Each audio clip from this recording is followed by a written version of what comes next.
Bonsoir et bienvenue dans Conversation à bâton rompu.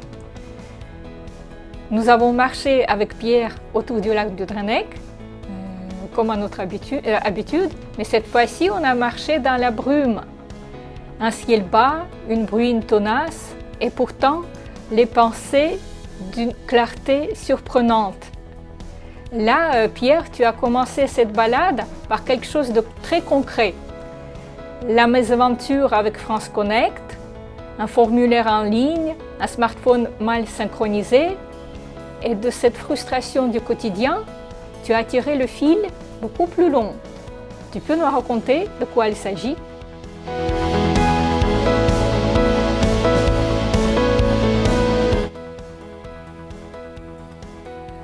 Pierre, on vit dans le monde qui semble vouloir nous protéger de tout, y compris de nous-mêmes. Alors que tous les deux, nous avons connu l'époque où les enfants pouvaient jouer sans téléphone, où nous pouvions aller chercher notre bidon de lait sans certificat sanitaire. Et là, on observe un basculement. Qu'est-ce qui a changé fondamentalement dans notre rapport à la liberté? Tu peux nous en dire plus?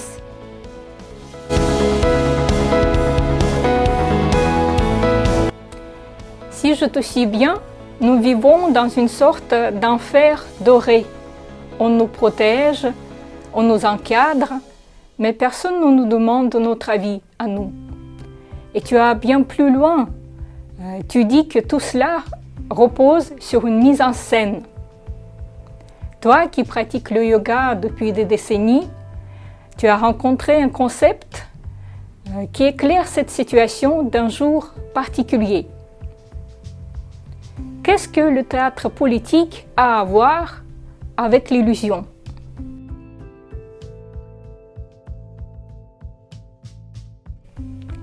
Tu viens de nous écrire le monde où tout est façade, en quelque sorte l'illusion au pouvoir. Mais alors, qu'est-ce qui pousse certains à vouloir voir derrière ce décor, alors que la majorité préfère voir ailleurs? D'où vient cette soif de vérité qui t'habite et quel prix faut-il payer pour l'entretenir?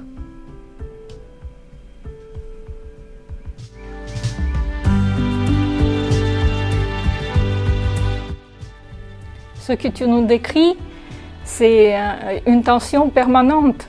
Chercher la vérité dans un monde qui la refuse, critiquer sans sombrer dans le nihilisme. Comment fait-on concrètement pour ne pas sombrer dans cette frustration, comment faire pour garder un esprit clair? Tu as des outils concrets pour cela.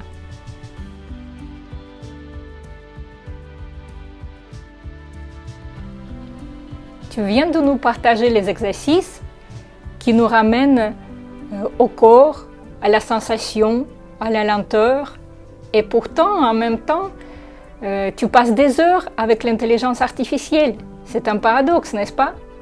D'ailleurs, tu contestes jusqu'au nom même de cet outil. Pourquoi le mot l'intelligence te pose problème?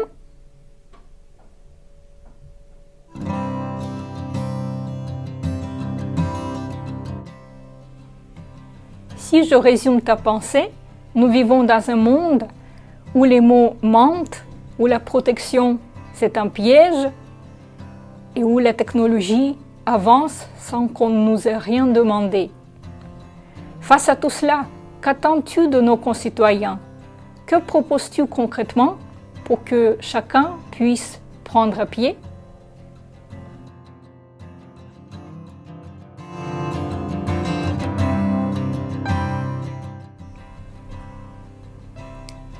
Ce soir, Pierre, à travers la brume du lac du Drennec, tu nous as dessiné un paysage intérieur, celui d'un homme qui refuse de se taire, qui cherche ses outils de lucidité entre un exercice vitose et la conversation avec l'intelligence artificielle, entre la colère légitime et le calme retrouvé.